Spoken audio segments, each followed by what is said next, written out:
The concept of a Celtic creation myth is somewhat of a complex issue in that there are several stories uh, attributed to the ancient Celts detailing the creation of the known world. However, none of these particular stories, it's debated as to whether they are truly Celtic in nature, as all of them display both implicit and explicit uh, forms of influence from other cultures, such as the Hellenics, the Romans, and so on.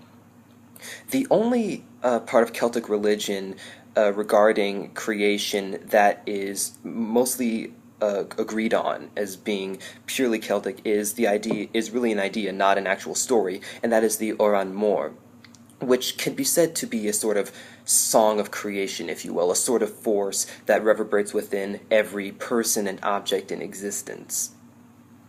Now, as I said, there are multiple stories of varying detail concerning the creation of the world, and they different tribes of Celts, they had different stories and sometimes worshiped different kinds of gods. You had some stories or beings that were largely focused on by the Irish, the Welsh, the Scottish, and so on.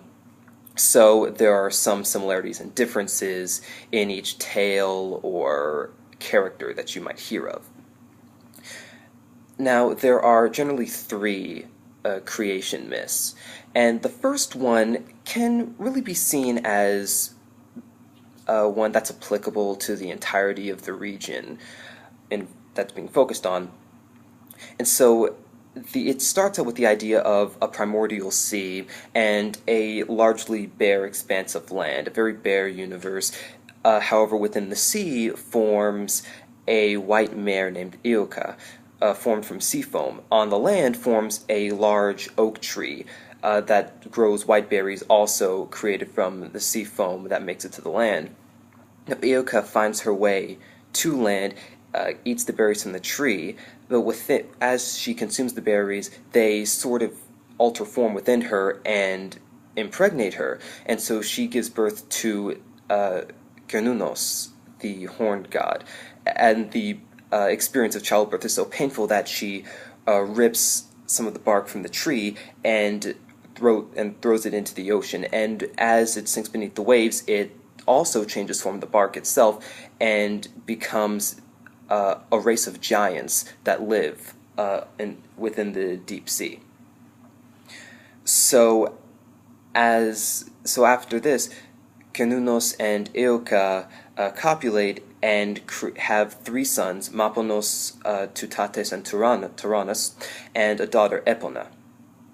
Now, Eoka soon decides that she wishes to return to her previous existence in the sea, so she leaves the land and becomes the sea goddess Tethra. Now, her children continue on without her to further develop the land that they have found. Cernunnos and Epona create the many different mortal creatures that will now reside on land. Cernunnos creates the first man and woman. They create all of these beings also from the bark of this one oak tree. Cernunnos creates the first man, the first woman, the deer, the hound, the snake, the hare, the raven, and the boar, and he becomes the god of all the forest dwellers. Cernunnos, the horn god, is seen as the lord of all animals, excluding humanity, of course. Epona also creates the horse in sort of a remembrance of Eoka and her previous existence. Now, the giants, from their place beneath the sea, they can sort of see the activities of the gods and what they've been creating, and they become envious of this existence that they have been forming, and they conspire to make war on them. Tethra, however, manages to hear of this and warns her former companions. So by the time the giants attack, the gods have already prepared for this invasion. Cernunnos' sons have already formed their weapons from the bark of the oak tree. Tauranus has taken the limbs of the tree and created thunderbolts. Tutates has formed a bow and arrows and a club. Maponos has created a harp that can be used for its conventional purpose, but also can manipulate the wind and split the heavens themselves. So as the battle rages, most of the animals manage to escape on their own, of their own skill, but Epona has to protect the first man and woman and keep them safe from the carnage happening around them. Eventually, the gods' strength proves too much for the giants to overcome, and they're driven back into the sea, where they name themselves the Fomor and swear themselves the eternal enemies of the gods. Now, in the aftermath of the battle, as Maponos repairs the skies, the fire from the heavens that he utilized during the battle mixes with the foam and water still lingering on the land, and from the unions of these elements comes new life and new gods. From the areas where the fire was dominant are created the siblings Belinus and Danu, and from the places where the water was stronger, the god Lear is born. So this is essentially the summary of this one myth that can be seen as encompassing the entirety of the Celtic regions. The second creation myth that we'll discuss, is more centered around Ireland specifically. Now, this one sort of separates the idea of giants and the Fomor. The Fomor, or Fomorians, as they can also be called, are not seen as giants. They're a completely different entity, really an ancient, more ancient and evil counterparts to the gods commonly worshipped in Ireland. Now, the giants were really the most primordial beings, even older than the Fomorians, and they sort of created the world in the very first winter. A huge giant created from frost melted when the first fire came, and from his corpse was created the world. His blood became the sea, his bones were the mountains, his hair became trees, and his skull sort of encompassed the sky.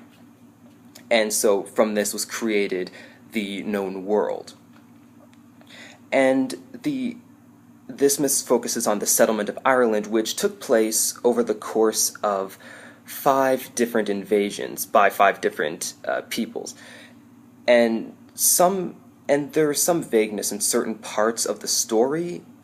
Some races we know from where they came. Some we know what happened to them after their occupation of Ireland. Some we know one but not the other. There are certain points where the information is not whole.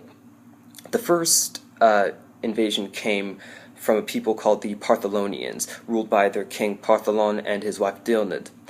And at this point, the Fomorians were already inhabiting Ireland, and the Partholonians routed them and drove them to the northern corner of the region, and managed to considerably develop the land during that time, but soon a plague swept the land and crippled the Partholonians, and only one of their number, Tún Macarel, managed to survive.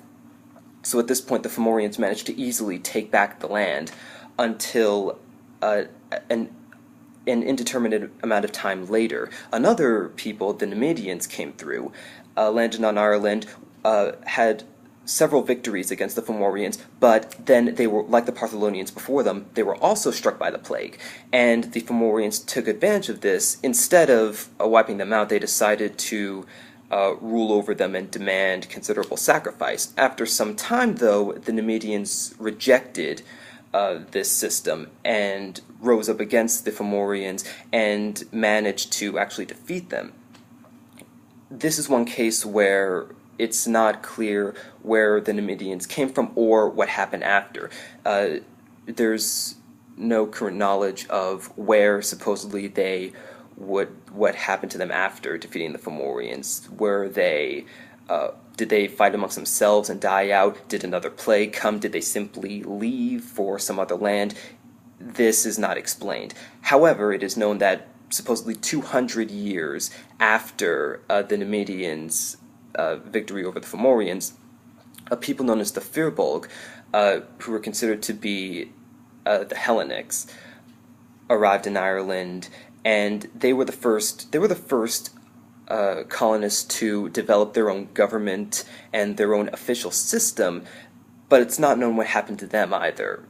An unknown amount of time after the Firbolg came, the people called the Tuatha De Danann, or the Children of Danu, arrived on Ireland and discovered the Fomorians there once again, and after killing the Fomorian king Baelor, the Tuatha De Danann managed to completely rout the Fomorians and drive them out of Ireland completely.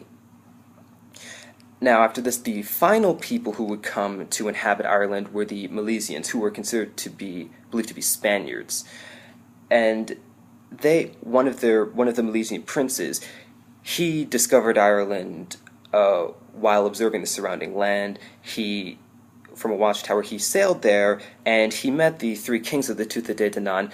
The Tuatha were afraid that this prince was simply a scout to herald the conquering of Ireland once again, and out of fear, they slayed him.